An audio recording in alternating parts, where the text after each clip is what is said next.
Welcome friends, welcome to the Jack study circle. जैसा कि आप देख रहे हैं, क्लास 11 स्टार्ट हो चुकी है। क्लास 11 का हमने फर्स्ट चैप्टर देखा था फिजिक्स का, और उसी टाइप का एक सेकंड चैप्टर है फिजिक्स का। कुछ बेसिक चीजें हम लोग लेंगे, मैथमेटिकल मेथड, जो अगर हमें अभी समझ में आता है स्टार्टिंग ऑफ द 11th, तो आपको बहुत काम आएगा through out the 11th and through out the 12th। बहुत इंपॉर्टेंट चीजें हैं, जैसे वेक्टर एडिशन होता है या पैरेललोग्राम लॉ, वेक्टर एडिशन है, देन वेक्टर प्रोडक्ट क्या होता है, स्केलर प्रोडक्ट क्या होता है। ये सारी चीजें जो बहुत माइन्यूट चीजें हैं लेकिन बहुत ज्यादा इंपॉर्टेंट है। तो इसको हम लोग स्टार्ट करेंगे। पहली चीज तो ये याद रखिए, स्केलर्स क्या होते हैं, वेक्टर्स क्या होते हैं। ये दो क्वांटिटीज बार बार, और मैं इसको एकदम सिंपल वे में आपको बताऊं, vector quantities are those quantities in which there is a very much need of a direction. Direction की सबसे ज्यादा जरूरत होती है, उसको हम लोग बोलते हैं वेक्टर क्वांटिटी। जिसमें डायरेक्शन की जरूरत नहीं होती उसको बोलते हैं स्केलर क्वांटिटी, मतलब मैग्नीट्यूड से काम हो जाता है। जैसे मेरी मम्मी मेरे को बोलती है 10 किलो शुगर ले आना, 10 किलो शक्कर ले आया मैं, या इस रूम का टेम्परेचर कितना है, कोई डायरेक्शन की जरूरत नहीं पड़ रही है मुझे।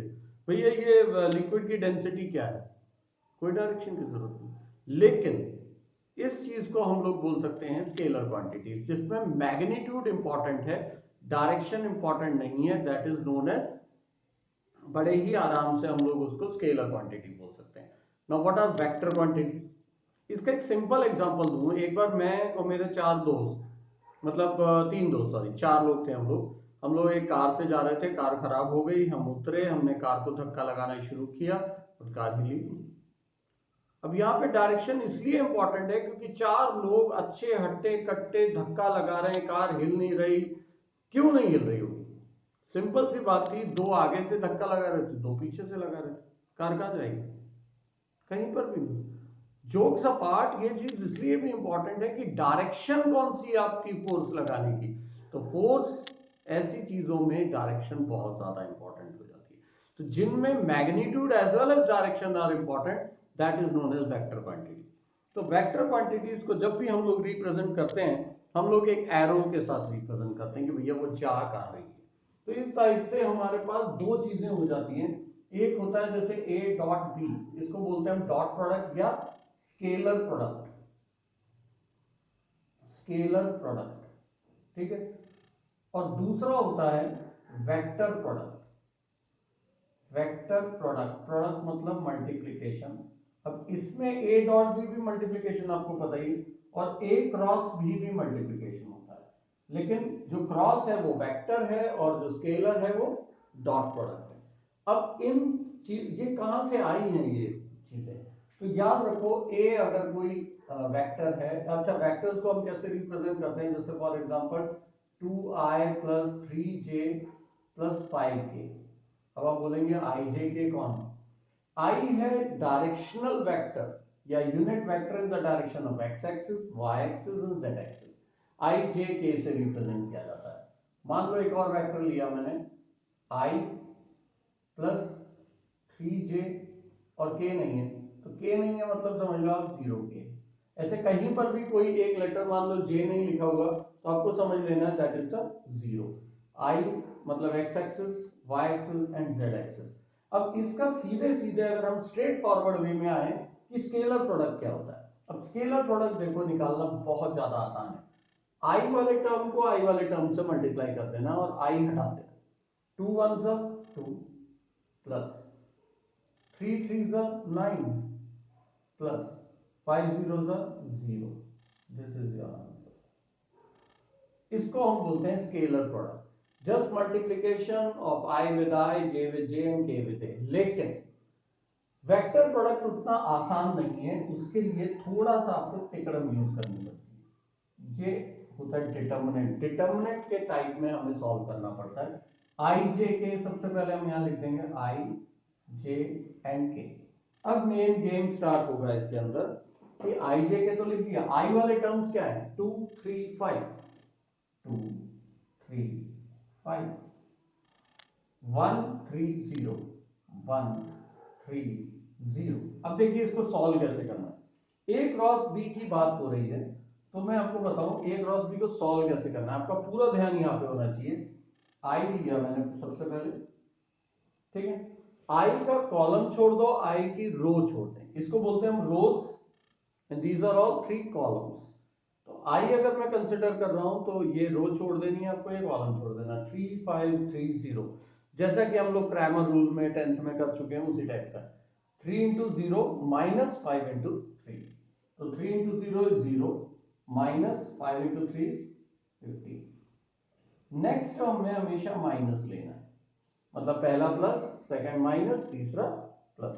जे आपको कॉलम छोड़ देना है, आपको रो छोड़ देनी है, आपके पास क्या बचेगा 2 5 1 0, 2 इंटू 0 0, माइनस 5 इंटू 1 5। हर बार आपको यही डायरेक्शन रखनी है, ये ध्यान में रखिए। ऐसे जाएंगे माइनस साइन और फिर इधर को। अब मैं के पर आता हूं, अगेन प्लस, क्योंकि मैंने जे को माइनस ले चुका था। कॉलम छोड़ दीजिए, रो छोड़ दीजिए, 2 into 3 6, minus 3 1 3। So this is your final answer. बहुत ही आसानी से माइनस 15i प्लस 5j और प्लस 3k, इस तरीके से इसका आंसर आता है। और ये दोनों आंसर बिल्कुल भिन्न भिन्न प्रकार के होंगे, क्योंकि इसमें वेक्टर प्रोडक्ट में जो रिजल्टेंट है that is also with the direction, क्योंकि इसमें सिर्फ मैग्नीट्यूड होता है। तो ये सबसे पहली चीज है जो हमें ध्यान में रखनी है और आगे बढ़ानी है। ठीक है, सबसे पहले ये चीज हो गई आपकी वेक्टर प्रोडक्ट और स्केलर प्रोडक्ट। काफी इसके अंदर डाउट्स आते हैं, इसलिए मैंने सबसे पहले यही चीज ली। इसमें कई मैथमेटिकल मेथड्स वाले चैप्टर में आपको डिफरेंशिएशन, इंटीग्रेशन वगैरह के बारे में भी आएगा, खैर वो भी मैं आपको बताऊंगा। सबसे पहले मैं आपको बता दूं, दो वेक्टर्स को ऐड करने के लिए दो मेथड बनाए गए हैं। एक है triangle law of vector addition and second one is parallelogram law of vector addition. Triangle law का मतलब क्या है कि अगर एक वेक्टर ऐसे जा रहा है, ठीक है, दूसरा वेक्टर मान लो ये है, अब इन दो वेक्टर्स को हमें ऐड करना है और हमें इसका रिजल्टेंट निकालना है। तो पहला वेक्टर मान लो मैंने ऐसे ले लिया जो जैसा था, सेकंड वेक्टर को मैं यहां से उठाऊंगा और इसके एंड पे, मतलब इसका जो टॉप है उधर इसका बॉटम आएगा, सेम पैरेलल टू पैरेलल उठा के यहां पे डालूंगा। कूल, दो साइड्स हो गई एंगल की। अब ट्राइंगल बनाने के लिए मेरे को तीसरी साइड चाहिए।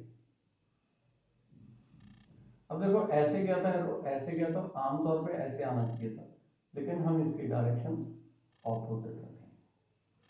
सो this is the resultant of a angle. So if the two lines या two vectors are represented by the two arms of the angle, then the resultant will be shown by the third side of the triangle। इस तरीके से हम लोग इसको solve करते हैं। तो ये पहली चीज हो गई, इसको बोलते हैं triangle law of vector addition. इसकी स्टेटमेंट्स वगैरह इंपॉर्टेंट है। अब यही दो हैं, लेकिन अगर मेरे को सॉल्व करना है through parallelogram law of vector addition, तब मैं क्या करूंगा, पहली लाइन एज इट इज, दूसरी को मैं को टर्मिनल लगा देता हूं यहां पर।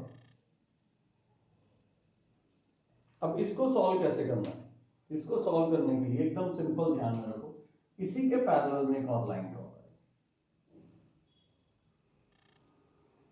और इसके पैरेलल में यहां, समझ रहे हो, इसको समझ लीजिए A B C D. So if the two sides are, if the two vectors are represented by the two adjacent sides of a parallelogram, then the diagonal of a parallelogram shows the resultant of the two vectors। ये आपको resultant बताएगा। मान लो ये a था, ये b था, तो b के ऑपोजिट b, a के opposite a, so r is equal to a plus b। अब आप कहेंगे कि अगर यही करना था तो इसमें क्या प्रॉब्लम, इन दोनों वेक्टर एडिशन में क्या फर्क है, एक है triangle law of vector addition, दूसरा parallelogram law of vector addition, लेकिन फर्क क्या है, बहुत बड़ा फर्क है। इसमें वेक्टर जहां पे एंड हो रहा है वहां से दूसरा वेक्टर स्टार्ट हो रहा है, एक ही पॉइंट से स्टार्ट हो, तो ये वहां यूज करना है जहां को टर्मिनल वेक्टर होंगे। को टर्मिनल मतलब एक ही पॉइंट से स्टार्ट होने वाले वेक्टर्स। अगर एक ही पॉइंट से स्टार्ट होने वाले वेक्टर्स हैं, we have to use this, और अगर अलग अलग हैं तो वी विल यूज दिस। इसका एक छोटा सा फॉर्मूला है, जिसका डेरिवेशन भी इंपॉर्टेंट है, वो डेरिवेशन भी आपको करना है। इसका जो रिजल्टेंट है r is equal to square root of p square plus q square plus 2pq cos theta, ये आपको ध्यान में रखना है, ठीक है। And this one is the angle, ये एंगल ये वाला होता है सब, और ये क्या होता है अल्फा। अगर मुझे अल्फा भी निकालना है तो इसका भी एक फॉर्मूला है। अल्फा मतलब क्या होगा, the angle between the two resultant and any one of the vector. तो ये होता है आपका b sin थीटा, इसके हिसाब से अगर मैं चलूं, upon a plus b cos theta.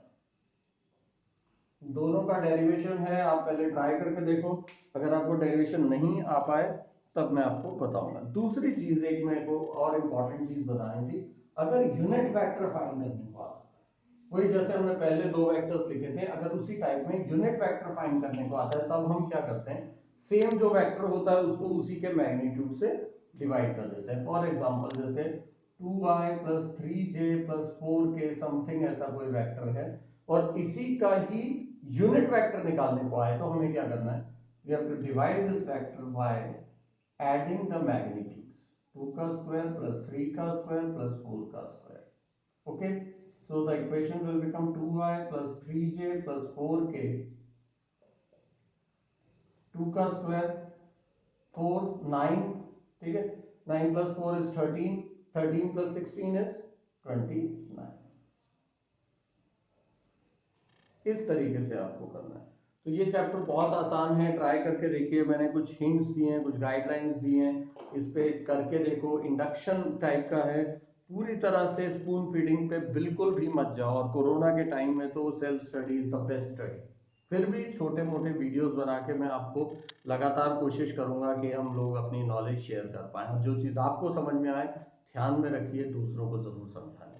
जितना आप दूसरे को समझाओगे आपको भी उतना ही ज्यादा समझ में आएगा। शेयरिंग, ये चीज आपको ध्यान में रखनी है।